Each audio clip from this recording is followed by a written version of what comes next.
रिद्धि एक बहुत ही महत्वाकांक्षी और जोशीली लड़की थी। सिर्फ 26 साल की उम्र में ही उसने अपनी फोटोग्राफी करियर में काफी मुकाम हासिल कर लिए थे, जिसकी वजह से सिर्फ 26 साल की उम्र में ही रिद्धि ने शिमला में एक घर खरीद लिया। घर पुराना जरूर था, पर रिद्धि को इस बात का गर्व था कि ये घर उसका है। ये देखिए मैडम, जैसा आपने कहा था मैंने पूरा घर साफ करा दिया है। अब आप आराम से यहाँ रह सकती हैं। बहुत खूब करतार, अब तुम जाओ, आप मुझे इस जगह को घर बनाने दो। रिद्धि सीढ़ियों से ऊपर जाते हुए सारे घर को बड़े ही गौर से देखती है। तभी रिद्धि दूसरी मंजिल पर पहुंचती है, जहां एक शीशों के दरवाजे वाला कमरा था, जो उसे पहली झलक में ही भा गया था। ये कमरा मेरे एग्जीबिशन के लिए बहुत सही है, बस इन दीवारों को नए पेंट की जरूरत है। रिद्धि कमरे को बड़ी ही गौर से देखती है। रिद्धि को दीवार छूने पर एहसास होता है कि दीवारों पर लगा वॉलपेपर काफी सालों पुराना है। रिद्धि वॉलपेपर पर हाथ लगाती हुई आगे बढ़ती है। तभी रिद्धि को एहसास होता है कि उसके पीछे की दीवार में से जैसे कोई टक टक की आवाज आ रही हो। रिद्धि उस दीवार की तरफ आगे जाती है और धीरे धीरे हाथ फेरते हुए उसका हाथ साइड से उखड़ते हुए वॉलपेपर पर आकर रुक जाता है। हाँ, लगता है इतने सालों से जैसे इस कमरे को किसी ने इस्तेमाल ही नहीं किया हो। मुझे बिल्कुल भी पसंद नहीं है। इतना बोलकर रिद्धि वॉलपेपर को हाथ से खींच कर निकालने लगती है। टेढ़ा मेढ़ा जैसा भी होकर रिद्धि वॉलपेपर को निकाल देती है और तभी उस दीवार पर अजीब से निशान को देखकर वो परेशान हो जाती है। ये तो ऐसा महसूस हो रहा है जैसे किसी ने इस दीवार को नोचा हो, पर मुझे इस बारे में किसी ने कुछ बताया क्यों नहीं? रिद्धि उन निशानों को छूकर महसूस कर ही रही होती है कि तभी करतार वहाँ पहुँच जाता है।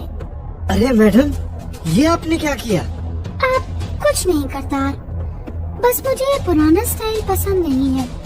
मैं इस कमरे को अपने हिसाब से पेंट करूँगी। वैसे मुझे ये जानना है कि ये निशान किस चीज के हैं? करतार बड़े ही गौर से उन निशानों को और सूखे धब्बों को खींचकर असमंजस में पड़ जाता है।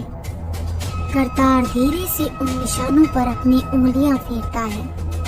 तभी उसे चीखने की आवाजें सुनाई देती है और वो डरकर अपने कदमों को पीछे हटा लेता है। क्या हुआ करतार? क्या तुम्हें पता है ये सब क्या है? नहीं मैडम, मुझे नहीं पता। वैसे भी ये बंगला तो आजादी के टाइम से भी पुराना है। मुझे सिर्फ इतना पता है कि ये बंगला एक इंग्लिश लेडी का था। इतना बोलकर करतार पल भर के लिए बस शांत खड़ा रहता है। रिद्धि करतार के रंगोड़े चेहरे को भांप लेती है और करतार को पेंट लाने के लिए भेज देती है। रिद्धि को एहसास होता है कि अब वो घर पूरा खाली है। रिद्धि कमरे से जाने ही वाली होती है कि तभी उसे फिर से दीवार में से टक टक की आवाज सुनाई देती है। रिद्धि बिना कोई हरकत करे धीमे धीमे दीवार से कान लगाकर आवाज का पता करने लगती है कि तभी उसे एहसास होता है कि दीवार के बिल्कुल बीचों बीच एक गुप्त कैबिनेट है। ये क्या? यहाँ तो एक खुफिया जगह है। अगर इसमें किसी ने कुछ कीमती चीज छुपा रखी हो तो मेरी तो लॉटरी ही लग जाएगी। रिद्धि पूरी जान लगाकर उस वॉलपेपर को अपने नाखूनों से उखाड़ डालती है और उस खुफिया कैबिनेट को खोलने पर उसे वहाँ एक 100 साल से भी पुराना जंग लगा ट्रंक मिलता है। ये देखकर रिद्धि ताज्जुब में पड़ जाती है। इसमें जरूर खजाना ही होगा। वाह रिद्धि, आज तो तेरी किस्मत खुल गई। रिद्धि वहाँ टेबल पर सजे फूलदान से उस ट्रंक का ताला तोड़ देती है और उसमें से एक पुराना फ्लैश वाला कैमरा और कई सारे खाली फोटो फ्रेम्स निकलते हैं। कमाल है, इतने फोटो फ्रेम्स और ये कैमरा कितना पुराना है, पर इसे यहाँ क्यों छुपाया गया है? रिद्धि कैमरे को टटोल कर देख रही होती है कि तभी अनजाने में रिद्धि से बटन क्लिक हो जाता है और फ्लैश में से स्पार्क निकलती है। रिद्धि एकदम सरप्राइज हो उठती है। ये कैमरा तो अब भी काम का है। कमाल है, मुझे कुछ और फोटोज लेनी चाहिए। रिद्धि कैमरे से धूल हटाकर फोटो खींचना शुरू करती है। रिद्धि जैसे ही व्यू फाइंडर में देखकर बटन दबाती है, उसे वहाँ एक औरत काली विक्टोरियन ड्रेस में खड़ी दिखाई देती है। वो घबराहट के मारे जैसे ही कैमरा हटाकर सामने देखती है, तो वहाँ करतार दोनों हाथों में पेंट के डिब्बे लिए खड़ा होता है। कमाल है मैडम, ये इतना पुराना कैमरा कहाँ से मिला? किसी ने दीवार में इसे छिपा रखा था, काफी पुराना है। अच्छा हुआ तुम पेंट ले आए। जी मैडम। अच्छा, अब मैं नीचे जाता हूँ, शाम होने वाली है। आपको किसी भी चीज की जरूरत हो तो आप मुझे बस एक फोन कर देना। इतना बोलकर करतार वहाँ से चला जाता है और रिद्धि कैमरे को साइड में रखकर फ्रेम्स निकालकर दीवारों पर लगाने लगती है। तभी उसके हाथ में एक फ्रेम आता है जिसमें करतार पेंट के डिब्बे पकड़े खड़ा था, पर ध्यान से देखने पर उसके होश उड़ जाते हैं। उस फोटो में से करतार का चेहरा गायब था। हाँ? ये कैसे मुमकिन है? कहीं कैमरे में तो कोई दिक्कत नहीं है। रिद्धि एक एक कर सभी फ्रेम टांगने लगती है। तभी साइड में रखा कैमरा जैसे उसे ही देख रहा हो, वो धीमे धीमे अपने आप ही हिलने लगता है और एक के बाद एक रिद्धि की फोटो अपने आप क्लिक होने लगती है। रिद्धि घबराहट में उस कैमरे की तरफ भागती है, पर उसे उठाने से पहले ही वो फिर से बंद हो जाता है। ये क्या हो रहा है? इस कैमरे में जरूर कोई गड़बड़ है। मुझे काफी देर हो गई है, मुझे अब नीचे जाना चाहिए।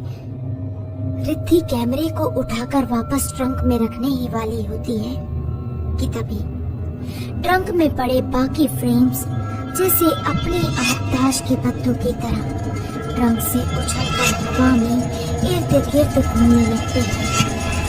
ये देखकर रिद्धि की होश उड़ जाती है और कैमरा भी हवा में उड़ता हुआ उसकी फोटो क्लिक करने लगता है। इससे पहले रिद्धि कुछ भी समझ पाती, उसे काली विक्टोरियन ड्रेस में एक औरत खड़ी दिखाई देती है जो उसकी फोटोज क्लिक कर रही होती है और एक फ्लैश के साथ सब कुछ रुककर जमीन पर गिर पड़ता है। ये सब क्या हो रहा है? कौन है? इससे पहले रिद्धि कुछ भी समझ पाती, उसे एहसास होता है कि वहाँ गिरे हर फ्रेम में उसकी फोटो है और एक काले विक्टोरियन कपड़ों में एक औरत उसकी ओर बढ़ रही है जिसका चेहरा नहीं है। रिद्धि की सांसें जैसे हलक में ही अटक जाती है। उसे एहसास होता है कि उसके पीछे कोई खड़ा है और वो जैसे ही पलटती है, उसे वहाँ वही काले कपड़ों में खड़ी वो औरत दिखाई देती है।